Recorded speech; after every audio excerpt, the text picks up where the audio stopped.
2019 ఎన్నికల్లో 150 సీట్లతో విజయదుందుంబి మోగించిన వైసీపీని మట్టి కరిపించి 2024 సార్వత్రిక ఎన్నికల్లో 164 సీట్లతో కుమ్మేసింది ఏపీలో కూటమి. 55% ఓట్లు సాధించి తలలో పండిన పొలిటికల్ పండితులను కూడా ముక్కున వేలేసుకునేలా చేసింది కూటమి స్ట్రాటజీ. అంతటి ట్రాక్ రికార్డ్ సాధించిన కూటమిలో ఇప్పుడు ఎందుకు ఈ అభద్రత, ఎందుకింత ఆందోళన, ఎందుకిన్ని అనుమానాలు? నిక్కచ్చిగా మాట్లాడుకుంటే కూటమి కాపురానికి అంతా కలిపి 2.5 ఏళ్ళు అయినా సరే ఇప్పుడు ఎందుకింత కాక? ఇదే అనుమానం ఇప్పుడు రాజకీయ విశ్లేషకుల నుంచి సామాన్యుల వరకు అందరినీ ఉక్కిరి బిక్కిరి చేస్తోంది.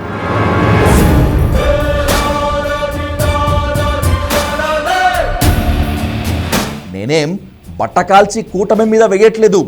లిట్మస్ టెస్ట్గా 2-3 ఇన్సిడెంట్లు చూస్తే ఇట్టే అర్థమైపోతుంది. Latest hot topic bonda Uma episode నుంచే స్టార్ట్ చేసుకుంటే, కరడు కట్టిన పసుపు సైనికుడు బెజవాడ సెంట్రల్ ఎమ్మెల్యే సొంతవాడి మీదే ఎందుకింత అనుమానం? 3 మెన్ కమిటీ ముందు వివరణ కావాలంటూ బోండా ఉమాను అడిగిన తీరు డెడికేటెడ్ పసుపు క్యాడర్కే ఔరా అనిపించడంతో పాటు అసలు ఏం జరుగుతోంది గురు అనే ప్రశ్నార్థకాన్ని ముందు వచ్చింది. ముద్రగడ పద్మనాభం కోసం ఏర్పాటు చేసిన సంస్మరణ సభలో వైరి పార్టీ నేత అంబటి రాంబాబును ఆత్మీయంగా పలుకరించారనే కథ ఇదంతా.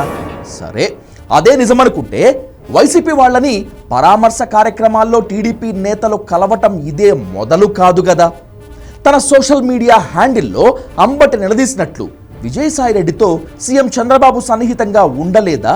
ఆ విజువల్స్ ఇప్పుడు సాక్ష్యంగా నిలవటం లేదా? మరి అప్పుడు ఎవరిని అడగాలి సంజాయిషి? పోనీ రూల్ అప్పుడు లేదా, ఇప్పుడే తీసుకొచ్చారా?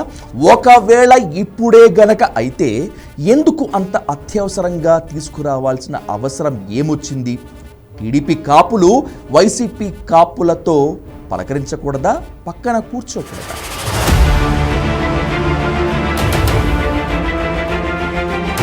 సింపుల్. కొన్ని కారణాలు ఇట్టే టక్కున అర్థమైపోతాయి అంటున్నారు పొలిటికల్ పండితులు. రాజకీయంగా టీడీపీ అభద్రతలోకి వెళ్ళిపోతున్నట్లుగా ఉందంటున్నారు. మరీ ముఖ్యంగా కాపుల విషయంలో, వైసీపీ దూకుడ విషయంలో. అందుకే అసలు ఏం చేయాలి, ఎలా ముందుకెళ్లాలో తోచక ఇలా ఏదో ఒక రకంగా స్ట్రిక్ట్గా ఉన్నాం అని చెప్పేందుకు ప్రయత్నం చేశారా అనేది మొదటి పాయింట్. ఇక రెండవ పాయింట్, టీడీపీలో ఇంటర్నల్గా జరుగుతున్న చర్చే ఇది. కూటమికి 2 ఏళ్లు పూర్తయ్యి సంబురాలు జిల్లా స్థాయిలో చేస్తున్నప్పుడు కీలక కామెంట్లు చేశారు బోండా ఉమా. క్యాబినెట్లో ఎవరెవరో ఉన్నారు, తన లాంటి వాళ్ళకి మాత్రం అవకాశం రాలేదు అనేశారు. గుండెల్లో గూడు కట్టుకున్న అసంతృప్తిని బయట పెట్టారు. దీంతో టీడీపీ నాయకత్వానికి టెన్షన్ పెరిగింది. బోండా 2019కి ముందు కూడా మంత్రి పదవి ఆశించి భంగపడ్డారు. ఇప్పుడు అయినా ఇవ్వకపోతే ఇబ్బందులు వస్తాయనే ఉద్దేశంతో ఇలా వ్యూహాత్మకంగా బోండా ఉమను డిఫెన్స్లోకి నెడుతున్నారు అనే డిస్కషన్ టీడీపీలో నడుస్తోంది. బోండా ఉమా లాంటి నోరున్న నాయకుడికి మంత్రి పదవి ఇస్తే ఇబ్బందులు వస్తాయని కావచ్చు, లేదంటే పవన్ ఉంటే చాలు కాపు సామాజిక వర్గం అంతా తమతో ఉన్నట్టే అనే ఫీలింగ్, క్యాలిక్యులేషన్ అయినా అయ్యుండొచ్చు. కారణాలు ఏమైనా సరే బోండా ఇష్యూ టీడీపీ వాళ్ళకు కూడా షాకింగ్. ఇక రెండవది, కూటమి నాయకులు ఎమ్మెల్యేలే లోకేష్ ఎదుగుదలను ఓర్వలేక సోషల్ మీడియాలో విషం కక్కిస్తున్నారు అని. మనకి నచ్చకపోతే నాశనం చేసే ముందు ముద్ర వేయాలి అన్నట్టుగా ఉంది పోకడ.